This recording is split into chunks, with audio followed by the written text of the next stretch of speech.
Graça e paz, pessoal. Bom dia.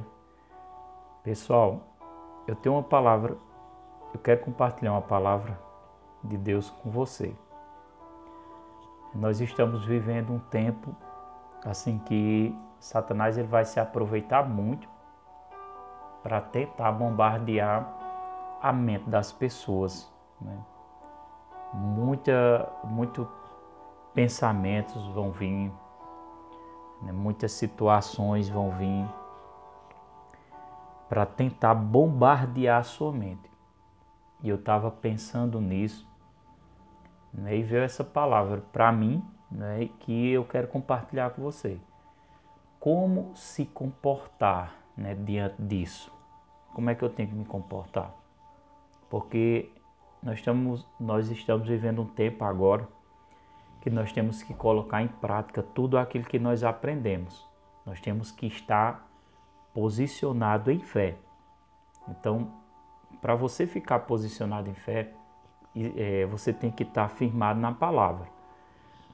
Tem muitas informações, tanto na internet como nos jornais, sobre essa situação e sobre isso que está acontecendo, né? Sobre essa pandemia, desse coronavírus. E essas informações, elas estão entrando dentro da mente das pessoas. E as pessoas estão ficando com medo, apavoradas, né?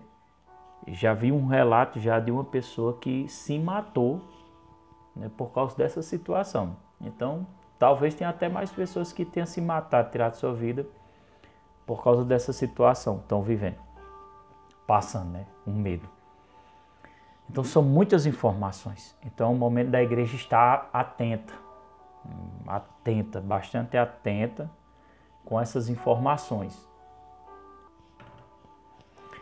para que não venha a ser enganados e gere, em vez de gerar boas expectativas, gerar más expectativas, expectativa de medo, de insegurança e de desespero, de ansiedade e de preocupação. E isso termina matando as pessoas também, né, e atrai negatividade. Então, como eu posso combater isso?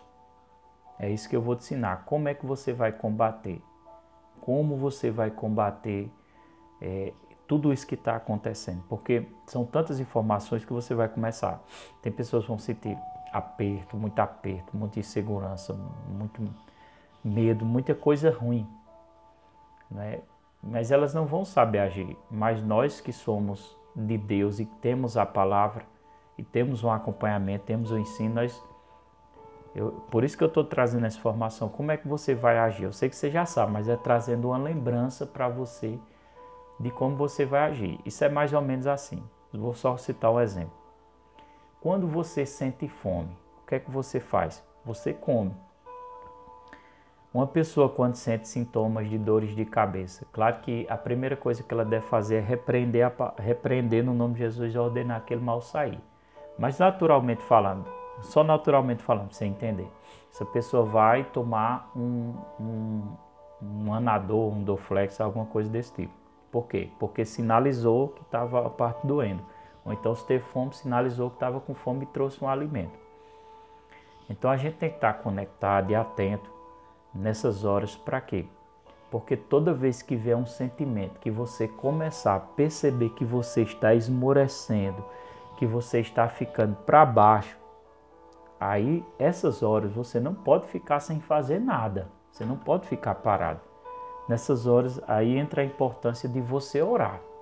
Porque quando você começa a orar, e principalmente quando você começa a orar em outras línguas, tanto na língua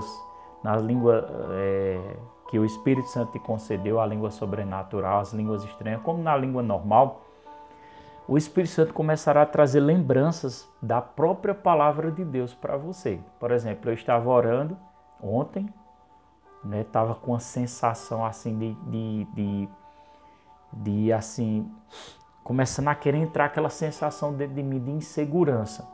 Aí eu já me atentei, fui orar, eu preciso orar, estava até com o pessoal, fui lá para a cozinha e comecei a orar. Estou só trazendo lembrança para você usar isso para você. E aí eu comecei a orar, Comecei a orar em outras línguas, fui orando, orando, e de repente saltou dentro do meu coração aquela passagem da Bíblia que eu até separei aqui, estou com o tablet, em 1 Reis 17, quando Elias, havia uma desobediência muito grande. Na época quem governava era o rei Acabe, e Deus levantou o profeta Elias com a voz profética. Deus levantou Elias com a voz profética, e Elias profetizou, só um minutinho aqui, e Elias profetizou que iria passar um período de 3 anos, se eu não me engano, 3 anos e meio sem chuva. Deus ia cessar. Ou seja, isso foi parecido com a pandemia também, né, na verdade. Por quê? Porque assolou toda a terra. Havia desespero. Sem chuva a gente sabe que o negócio complica. A chuva é algo muito importante para a alimentação, para tudo, na verdade. Mas foi, se eu não me engano, 3 anos e meio, né? A gente tá com esse problema aí desse coronavírus, que vai durar um períodozinho aí. Eu tô crendo que vai ser logo. Tô crendo na profecia do homem de Deus chamado T.B. Joster, na palavra também. Que isso vai começar baixando gradualmente. Mas, diante dessa situação de Elias, você pode ler lá em 1 Reis capítulo 17, Deus deu uma orientação a Elias e mandou ele para um lugar, para uma região. Vou ler aqui, ó, 1 Reis 17. Ele disse assim, na NVT: vá para o leste e esconda-se junto ao riacho de Querite, que fica a leste do rio Jordão.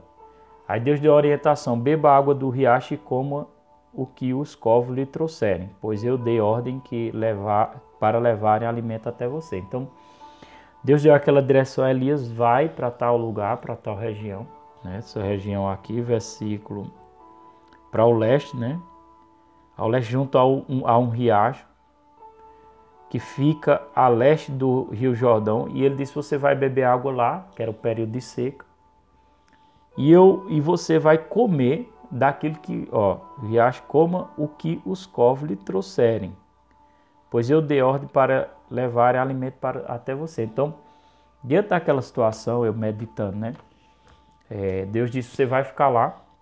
Eu dei ordem para os corvos vir e trazer o alimento para você. No caso era carne e pão. Versículo 6 diz assim, os corvos, 1 Reis 17, versículo 6, versículo 6, os corvos lhe traziam pão e carne, de manhã e à tarde, e ele bebia água do riacho. Então ele ficou aquele período. Os pássaros vinham, traziam pão e carne, interessante, né? E eu meditando sobre isso, tudo a ver, para você entender como é que se combate aquele pensamento, aquelas ideias do diabo, né? Ele se combate o quê? Orando, lembre-se disso. Primeira coisa, orando, você vai receber uma palavra de Deus e você vai meditar naquela palavra. Você vai ficar ali, rapaz, se Deus fez isso com ele, com Elias, por que Deus não faz isso comigo? Aí, claro que isso é algo particular seu, eu estou trazendo uma informação para você entender. Talvez Deus te dê outra palavra, talvez Deus te dê até essa palavra. Talvez Deus te dê Salmo 91, não sei, qualquer palavra. E você vai ficar com aquilo ali. Você vai ficar meditando e fortalecendo seu espírito. Por quê? Porque se você tiver com a fé firmada na palavra de Deus, praga nenhum, irmão, terá poder sobre sua vida. Você não será atingido.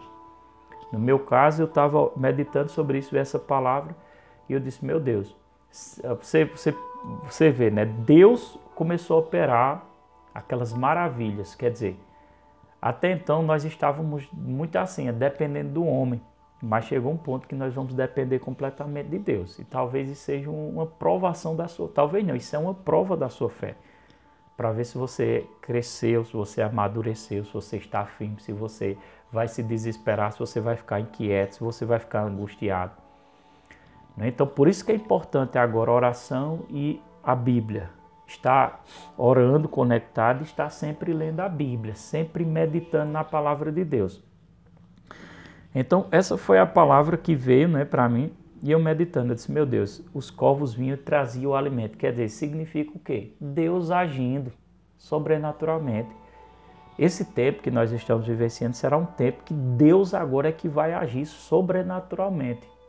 Né? E você tem que confiar nele e nas suas promessas. Então você vai combater os pensamentos, as ideias do diabo, aquela tristeza que quer bater, orando e meditando na palavra, aquilo que o Espírito Santo te direcionar. Você tem que fazer isso. Você, quando sente dor de cabeça, não toma um anador? Por quê? Sentiu esse sintoma dentro de você a hora de oração e palavra.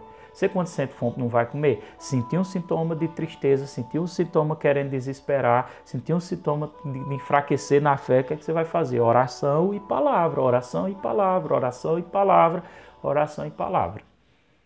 Quando você estiver orando, principalmente se você estiver orando em línguas, vai vir a palavra de Deus para você. Ah, mas eu vejo uma palavra, mas eu não sei onde é que está. Pega a internet, pega o Google, vai lá e pesquisa. Coloca a citação lá, aquele versículo lá, que veio no seu coração, e o próprio Google vai te dar o lugar onde está a referência. Você vai à Bíblia e você vai ficar meditando, né? Ali você vai se fortalecendo. Quer dizer, você saciou e aquela fraqueza foi embora, aquele desânimo foi embora. Irmãos, o diabo trabalha assim de uma forma que a gente tem que estar atento. Por exemplo, passou 1 hora você bem, de repente vem o mesmo sintoma. O que é que eu faço? Ora de novo e pega a mesma palavra que Deus te deu e vai meditar e aquilo vai saindo. Você vai combatendo. E você vai combatendo. Entendeu? É interessante nessa passagem aqui, só para vocês ficarem atentos. Quando o riacho secou, Deus deu outra direção a Elias e Elias foi para outra região. E Deus disse que que ele ia se encontrar com a viúva que ia prover para ele. Mas quando Elias chegou lá naquele lugar, né, naquela região, ele encontrou realmente a viúva, mas a viúva só tinha uma porção para fazer de farinha e um pouco de azeite para fazer uma alimentação, uma refeição para ela e para o seu filho. E é tanto que na citação da Bíblia, nesse mesmo capítulo, ela diz assim, nós vamos comer e depois nós vamos morrer, ou seja, não tem mais nada. E o profeta diz assim, faça primeiro para mim. Faça primeiro para mim. Isso traz uma lembrança, irmão. Fazer primeiro para mim significa, ele era o profeta, representa ministério. Fazer primeiro para mim, ele estava dizendo assim, faça primeiro para mim, ou seja, primeiro Deus. Então, não negligencie Deus a respeito das suas ofertas e dos seus dízimos. Porque você quer viver o sobrenatural de Deus, mas está negligenciando a primícia. Não negligencie. Seja fiel na primícia para que Deus possa continuar te abençoando. Vai ser provisões divinas, irmão, que vai acontecer sobre as nossas vidas. Eu vou ler aqui o versículo.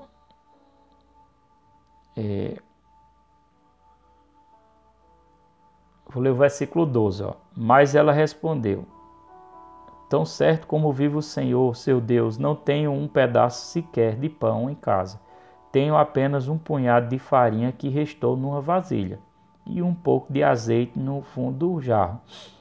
Estava apanhando alguns gravetos para preparar esta última refeição, a última.